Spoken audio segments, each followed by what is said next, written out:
কেমন হইতো তুমি যদি আমার মতন অপেক্ষা করতে, সারাদিন ফোনের স্ক্রিনের দিকে তাকিয়ে থাকতা একটা নোটিফিকেশনের আশায়, যার ফেরক হইতো আমি।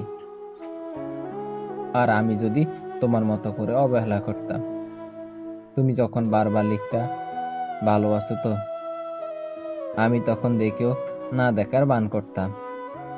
তুমি যখন কাঁদতে কাঁদতে বলতা আর পারি না, আমি তখন অনলাইন থেকেও কোনো উত্তর না দিয়ে চুপ থাকতাম। তখন তুমি বুঝতা অপেক্ষা কতটা কষ্টের হয়।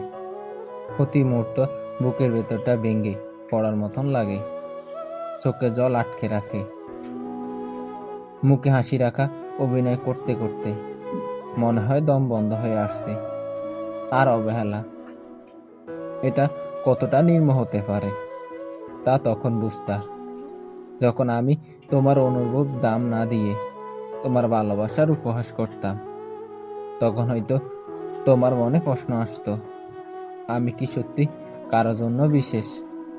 ঠিক যেমন আমার মনে প্রতিদিন প্রশ্ন জাগে, তুমি কি সত্যি আমাকে ভালোবাসছিলে, নাকি আমি শুধু সময় কাটানোর নাম ছিলাম তোমার কাছে?